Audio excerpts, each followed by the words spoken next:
সবাইকে welcome back to my channel blogging with Archana. তো কেমন আছো তোমরা? আশা করি তোমরা সবাই খুব ভালো আছো, আমিও খুব ভালো আছি। আর আজ হয়ে গেল গিয়ে মঙ্গলবার। তো উঠেছি অনেক সকালেই। সকাল সকাল উঠে সমস্ত কাজকর্ম আমার নিজস্ব কমপ্লিট, স্নান প্লান ব্রাশ টাশ করা, ফ্রেশ হওয়া, সমস্ত কিছু কমপ্লিট হয়ে গেছে। তো চলো তোমাদের সাথে নিয়ে দিনটা শুরু করলাম। তোমরা সবাই সাথে থাকো, ব্লগটা দেখতে থাকো, আশা করি তোমাদের ভালোই লাগবে। এই দেখো এখানে সবজির পশা নিয়ে বসে গেছি পুরো। বেগুন রয়েছে, আলু রয়েছে, আর এই যে রয়েছে পালং শাক। পালং শাকটা দুদিন ধরে রাখা ছিল, দুদিন ধরে একদম শুকিয়ে গেছে পালং শাকটা। তো যাই হোক, বেছে টেছে যেটুকু বেরোবো সেটুকুই হয়ে যাবে। তো এই সবজিগুলো এখন কেটে নেবো। সবজি কেটে এখন ঝপাঝপ সবজি বানাতে হবে।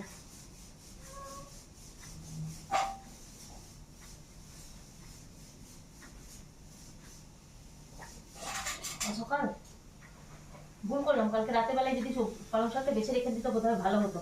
পালং শাকটাও ফ্রেশ থাকতো আর আমার কাজটা অনেকটা কম থাকতো, কিন্তু আর করলাম না, তো বোকামি হয়ে গেল।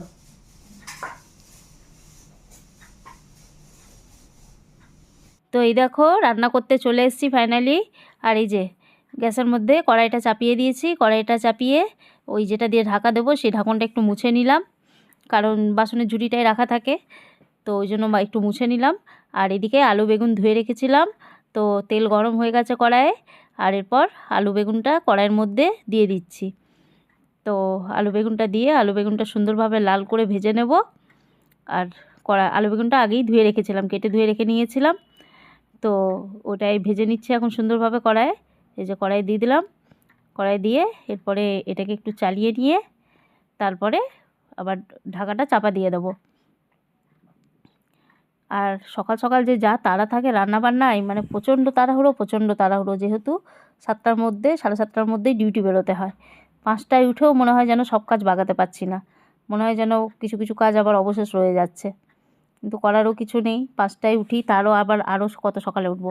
আর ওই দেখো ওই চাপিয়ে তারপরে এই পালং শাকটা ধুয়ে নিচ্ছি।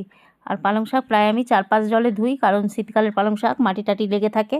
তো অনেকগুলো জলে না ধুলে পরে ওটা নোংরা রয়ে যাওয়ার সম্ভাবনাটাই বেশি থাকে, সেই জন্য ভালোভাবে সেটাকে ধুয়ে নিই। একবার বাটির মধ্যে ধুয়ে নিলাম, তারপরে হাঁড়ির মধ্যে অনেকটা পরিমাণে জল ছিল, আবার ওটাকে ছেঁকে নিয়ে আবার হাঁড়ির মধ্যে দিয়ে দিলাম। এরপরে হাঁড়ির মধ্যে ভালো করে ওটাকে কষতে ধুয়ে তারপর ওটাকে আবার প্লেটের মধ্যে আবার তুলে নেব। তো এদিকে শাকটা ধুতে ধুতে মাঝে মাঝে আবার সবজিটাকে একটু চালিয়ে নিচ্ছি, কারণ না চালিয়ে নিলে আবার নিচে লেগে যাওয়ার ভয় থাকে, পুড়ে যাওয়ার ভয়। তো সেই জন্য এই যে সবজিটাকে চালিয়ে নিয়ে আবার পালং শাকটা এই যে ভালোভাবে কষতে ধুয়ে প্লেটের মধ্যে উঠিয়ে নিলাম। আর আমি রান্না করছি বারবার, আর বারবার ঘড়ির কাঁটার দিকে তাকাচ্ছি। দেখতেই পাচ্ছ তোমরা যে টাইমটা কত হচ্ছে, মানে মনের মধ্যে দুক দুক দুক দুক লেগেই থাকে যে টাইম হয়ে গেল না তো এরকম একটা ব্যাপার। তো যাই হোক, এই যে এটা শাকটা এবার তুলে নিচ্ছি প্লেটের মধ্যে। তুলে যেহেতু শাকটা ধুলাম, তো স্ল্যাবটা পুরো জল জল টাইপের হয়ে গেছিলো, একদম জল পড়ে একদম কেমন যেন হয়ে গেছিলো। তো স্ল্যাবটাকে আবার মুছে নিচ্ছি, এই যে ডাস্টারে করে ভালোভাবে স্ল্যাবটা মুছে নিচ্ছি, কারণ জায়গা একটু পরিষ্কার পরিচ্ছন্ন না থাকলে রান্না করতে মানে আমার ঠিক সুবিধা মনে হয় না। আর জায়গা পরিষ্কার পরিচ্ছন্ন থাকলে গোছবাছ করে রান্না করেও তৃপ্তি মনে হয়। তো এই যে স্ল্যাবটা সুন্দরভাবে জল টলগুলো সমস্তভাবে সুন্দরভাবে মুছে নিলাম। মুছে নিয়ে এরপরে সবজিটাকে ভালোভাবে লাল করে নিয়েছি। এতক্ষণে সবজি তো প্রায় লাল হয়েই গেছে আমার। এরপরে সবজিতে সব কিছু মশলা দিয়ে দেবো। আর একবার করে তাকাচ্ছি যে ভিডিওটা অফ হয়ে গেল না তো, আর একবার করে তাকাচ্ছি যে ঘড়ির কাঁটার দিকে যে টাইম হয়ে গেল না তো।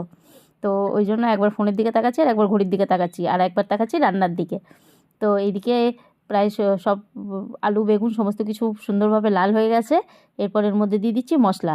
এই যে জিরে গুঁড়ো দিলাম, আর সাথে দিলাম লঙ্কার গুঁড়ো, আর সাথে হলুদ, আর সাথে দেবো নুন।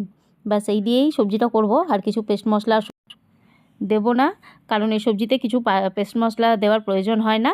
আর এই যে হলুদটা আমি বললাম, আগেই বলেছি, কিন্তু দিয়ে দিয়েছি, কিন্তু এই যে এবার হলুদটা দিলাম, সবশেষে হলুদটা দিয়ে দিলাম।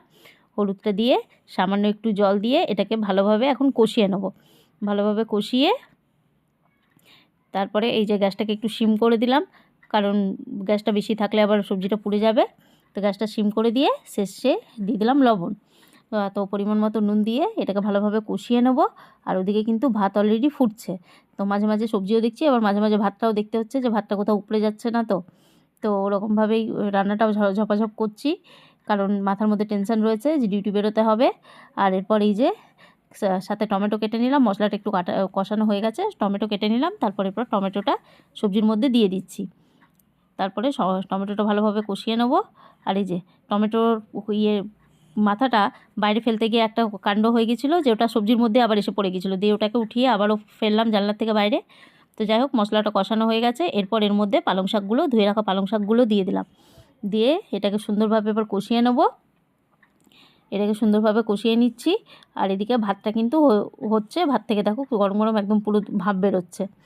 তো এদিকে মশলাটা কষিয়ে নিচ্ছি সুন্দরভাবে। আর মনের মধ্যে তো একটা জিনিস কাজ করছেই, যে হ্যাঁ দেরি না হয়ে যায় ডিউটি বেরোতে হবে। আর এদিকে মশলাটা ভালোভাবে কষিয়ে নিয়েছি, আর সবজি চাপা দিয়ে কম বেশি করে গ্যাস কম বেশি করে মশলাটাকে ভালোভাবে কষিয়ে নিলাম। সবজিটাও প্রায় কষানো হয়েই গেছে। আর আমি আলুগুলো আবার খুন্তিতে করে কেটে কেটে দেখছি যে আলুগুলো সেদ্ধ হয়ে গেছে নাকি। তো যদি আলুগুলো ভালোভাবে সেদ্ধ হয়ে গিয়ে থাকতো তাহলে আর জল দেওয়ার প্রয়োজন হতো না, কিন্তু দেখলাম যে না, আলুগুলো একটু শক্ত আছে। তো সেই জন্য সামান্য হাফ গ্লাস মতো জল দিলাম। এরপরে সবজিটা ঢেকে নামিয়ে রেখে দেবো। তো সবজিটা অলরেডি জল দিয়ে দিয়েছি, সবজিটা নামিয়ে রেখেছি। এরপর আগে ডালটা করে নেবো। ডালটা কিছু করতে হবে না, জাস্ট একটু ফুটিয়ে নিতে হবে। একটু ফুটিয়ে ব্যাস জিরে শুকনো লঙ্কা ফোড়ন দিয়ে দিলে ডাল রেডি। তো ডালটা ফুটে গেছে, আর আমি ডাবুর মধ্যে জিরে আর শুকনো লঙ্কা আর সর্ষের তেল বের করে রেখেছিলাম আগের থেকেই। তো এরপর জিরে শুকনো লঙ্কা আর সর্ষের তেল এটা আগুনের মধ্যে গ্যাসের মধ্যে গরম করে নিচ্ছি। গরম করে ডালের মধ্যে ফোড়নটা দিয়ে দেব। আর এ দেখো, এখানে বাবু রেডি হয়ে গেছে টিউশনের জন্য। আর সকালে টিউশন আছে, তো এই দিকে ও যাওয়া আসা করছে টিউশনের জন্য, ও পুরোপুরি রেডি। তো এই যে জিরে শুকনো লঙ্কা গরম হয়ে গেছে, ওটাকে এবার ডালের মধ্যে দিয়ে দিলাম ফোড়ন। আর বাটির মধ্যে আমি চাপালাম অল্প চা। তো বাটির মধ্যে চাপানোর কারণ হচ্ছে অল্প পরিমাণেই চা করব, কারণ চা শুধু আমিই খাবো, বাবু আর খাবে না। বাবু চা খাবে না, বাবুর জন্য ওই যে দেখো দুধ রেখেছি। তো এই যে চায়ের জন্য দুধ গুলে নিয়েছি, আমুল দুধ। তো এদিকে ভাতটাও প্রায় হয়ে গেছে। তো ভাতটার ফ্যান গড়িয়ে আর ভাতটাকে একটু শুকোতে চাপিয়ে দিয়েছি গ্যাসের ওপর, কারণ ফ্যানটা গড়িয়ে নেওয়ার পর একটু শুকিয়ে দিলে বেশ ভালো ফ্রেশ হয়ে যায় ভাতটা একবারে। আর নয়তো একটু ফ্যান টাইপের নিচের দিকটা একটু তলার দিকটা রয়ে যায়। তো ভাতটা ওইদিকে শুকাতে চাপিয়ে দিয়েছি, একটুখানি হলেই হয়ে যাবে। তো এই যে ভাতটা প্রায় শুকিয়ে গেছে, ভাতটা নামিয়ে নিলাম। আর নামিয়ে নিয়ে এই যে চা ফুটে গেছে, চায়ের মধ্যে এবার দুধটা দিয়ে দেবো। আর একদিকে চাপিয়ে দিলাম বাবুর জন্য দুধ গরম করতে চাপিয়ে দিলাম, কারণ ও বসে ওয়েট করছে, ও দুধ খেয়ে তারপরে এবার টিউশন বেরোবে। ওরও প্রায় টিউশন বেরোনোর টাইম হয়েই গেছে। তো একদিকে এই যে গ্যাসে একদিকে চা হচ্ছে, আর একদিকে চাপিয়ে দিলাম দুধ গরম। আর দেখো সকালে মানে একদম কাজকর্ম মানে দৌড়ে দৌড়ে কাজকর্ম করা আমার, মানে ছুটছি, একবার এদিকে ছুটছি, একবার ওদিকে ছুটছি, একবার এটা করছি, একবার ওটা করছি, একবার সেটা করছি। আর রাতে যে তেলটা যেটাতে লিটি বানিয়েছিলাম সেটা রাখা ছিল, তো বাটিতে আমি রেখে দিয়েছিলাম ছেঁকে। তো বাবুকে ওটাই বললাম যে এখন বসে রয়েছিস তো একটু তেলটা ঢেলে নে। তো ও বাটির মধ্যে ও কোটোর মধ্যে সেই তেলটা আবার ঢেলে নিল, কোটোর মধ্যে তেলটা ঢেলে। আর আমি এদিকে ততক্ষণ আমার চা হয়ে গেছে, চায়ের মধ্যে দুধ দিয়ে দিলাম। এবার একটু ফুটিয়ে চাটা নামিয়ে নেব। আর ও যাওয়া আসা করছে আর জিজ্ঞাসা করছে মা দুধ গরম হতে কত টাইম লাগবে। আমারও প্রায় টিউশনের টাইম হয়ে গেছে। আমি বললাম একটু দাঁড়া, 2 মিনিট দাঁড়া, হয়েই গেছে প্রায়, এখনই দিচ্ছি করে। চা হয়ে গেছে, চাটা এবার নামিয়ে নিচ্ছি। আর চাটা নামিয়ে একদিকের গ্যাসে দুধ চাপিয়ে দিলাম, আর ভুল করে একদিকের গ্যাসটা বন্ধ করে দিয়েছি, মানে মনে ছিল না যে সবজি চাপাতে হবে ওই গ্যাসটার মধ্যে। তো একদিকের গ্যাসে দুধটা চাপিয়ে দিলাম, আবারও লাইটার খুঁজে পাচ্ছিলাম না। তো লাইটারটা রুমের ভেতরে রেখে দিয়েছিলাম ভুল করে। তো আবারও ছুটে গেলাম, দিয়ে লাইটারটা নিয়ে এলাম। লাইটারটা এনে আবারও গ্যাসটা জ্বালালাম। গ্যাসটা জ্বালিয়ে তারপর সবজির কড়াইটা আবার গ্যাসের মধ্যে চাপালাম। তো একদিকে দুধ গরম হচ্ছে, বড় গ্যাসটাই দুধ গরম করছি, কারণ বড় গ্যাসটাই করলে তাড়াতাড়ি হয়ে যাবে আর বাবুকে দিতে হবে। আর ওই ছোটো গ্যাসটাই সবজি চাপিয়ে দিলাম। আর সবজি চাপাতে গিয়ে দেখো একটা কাণ্ড করেছি, ওই গরম সবজি কোনো কাপড়ে না ধরে হাতে করে ধরেই চাপিয়েছি, মানে তাড়াহুড়োর চক্করে। তারপর হাতে প্রচণ্ড জোরে ছ্যাঁকা লেগেছে, কিন্তু কাজের চক্করে মানে সেই ছ্যাঁকাটা অনুভূত হয়নি যে হ্যাঁ হাতে ছ্যাঁকা লেগেছে আমার। তো যাই হোক, হাতটা একটু ঘষে নিলাম, তাতেই মানে গরমটা শেষ হয়ে গেল হাতে। তারপর নিজের জন্য চা করে রেখেছিলাম, সেই চাটা ছেঁকে নিলাম। গুড ইভিনিং সবাইকে। তো এই দেখো ডিউটি থেকে এসে স্নান করলাম, ফ্রেশ হলাম। আর ফ্রেশ হয়ে এরপরে তেল লাগিয়ে নিচ্ছি। আর আজ একটু লেটই হয়েছে বাড়ি ফিরতে। তো করার কিছু নেই, বাইরে যখন কাজে যাচ্ছি তো কখনো হয়তো তাড়াতাড়ি হবে, কখনো লেটে হবে। তাড়াতাড়ি তো কোনো দিন হয় না, একটু লেটই হয়ে যায়, বরং তাড়াতাড়ি তো কোনো দিনই হয় না। টাইমের আগে তো কোনো দিনই বেরোনো পসিবল না, যেহেতু পাঞ্চিংয়ের একটা ব্যাপার আছে। তো যাই হোক, এই যে এসে স্নান করলাম। আর স্নান করার পর কী যে ফ্রেশ লাগে এসে বলে বোঝানোর নয়, প্রচণ্ড ফ্রেশ লাগে, প্রচণ্ড হালকা লাগে শরীরটা। তো এই যে ক্রিম লাগালাম মুখে, এখন তেল লাগিয়ে নিচ্ছি। আর এরপর করে টোরে একটু আরামসে বসবো, কারণ শরীরটা আজকেও আমার সেরকম খুব একটা সুস্থ নেই, মোটামুটি রয়েছে।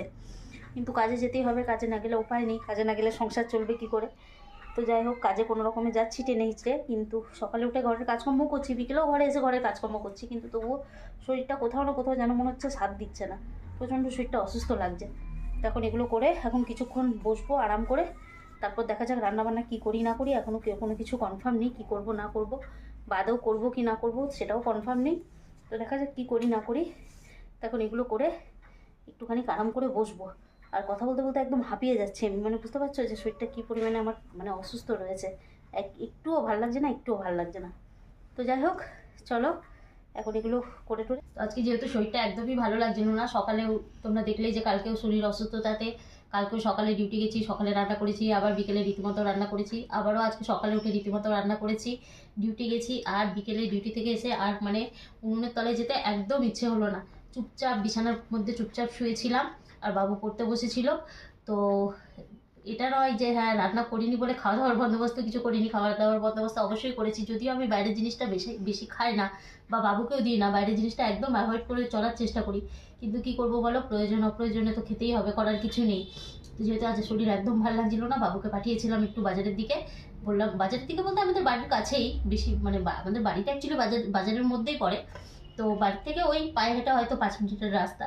তো বাবু গেল, বাবু গিয়ে এই দেখো কী আনা করিয়েছি, দেখো বাবুকে দিয়ে এই যে আনা করিয়েছি গরম গরম ধোসা, আর সাথে রয়েছে এই যে সাম্বার, আর সাথে রয়েছে এই যে সর্ষের যে চাটনিটা থাকে, সর্ষে দিয়ে পোস্ত দিয়ে ডাল দিয়ে যেটা করে সেই চাটনি রয়েছে। তো 2 পিস ধোসা মামের জন্য বানিয়ে নিয়েছি, আর এই ধোসাটাই খেয়ে নেবো। আর এই ধোসাটা কিন্তু এই দেখো মশলা ধোসা, ভেতরে এই যে আলুর পুর রয়েছে। তো এই ধোসাটা এখন মামিয়ে মিলে খেয়ে নেবো। ধোসাটা খেয়ে তারপর আজকে ভিডিও, কালকে যেহেতু রাতেবেলা ভিডিও এডিট করিনি, সকালবেলা প্রচণ্ড তাড়াহুড়ো হয়ে গেছিলো, মানে প্রচণ্ড টেনশন হয়ে গেছিলো, তো আজকে কিন্তু এগুলো খেয়ে ভিডিও টিডিও এডিট করে তারপরেই ঘুমাবো। তো চলো এখন ধোসাটা খেয়ে নিই মামিয়ে মিলে। তো এখানে যে দোকান থেকে ধোসাটা আনি, ধোসাটা কিন্তু দারুণ বানায়। এখানে চাউমিন রোলের যে দোকান রয়েছে সেখানে চাউমিন রোল, ফুচকার যে দোকানটা রয়েছে সেখানে ফুচকা, আর ধোসার যে দোকানটা রয়েছে সেই দোকানে ধোসা, মানে এই পার্টিকুলার কিছু কিছু দোকান রয়েছে যেখানে সেই জিনিসগুলো মানে এত সুন্দর বানায় যে বলার কথা নয়। একটা ফুচকার দোকান রয়েছে, সেখানেও ফুচকা খেয়ে মানে মনে তৃপ্তি হয়ে যায়। একটা মোমোর দোকান রয়েছে, সেখানে মোমো খেয়ে মনে তৃপ্তি হয়ে যায়। আর এই ধোসার দোকানের ধোসা খেয়েও কিন্তু একদম তৃপ্তি হয়ে যায় মনে। আর এই যে মশলা ধোসা রয়েছে, তো খেয়ে তোমাদের বলছি। ধোসাটা যদিও একটু ঠান্ডা হয়ে গেছে আনতে আনতে, কিন্তু টেস্ট অসাধারণ,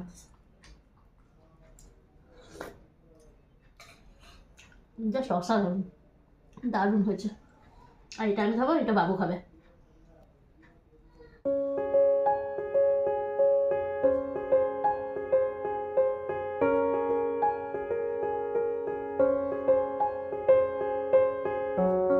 তো আমাদের মামের খাওয়া দাওয়া কিন্তু কমপ্লিট, আর আমরা এই যে বিছানার মধ্যে চলে এসেছি, আর অলরেডি লেপ কম্বল মুড়ি দিয়ে দিয়েছি, কারণ বাইরে প্রচণ্ড জোরে ঠান্ডা আছে, মানে ঠান্ডা কমবে কি যত দিন যাচ্ছে মনে হচ্ছে ঠান্ডাটা বেড়েই যাচ্ছে।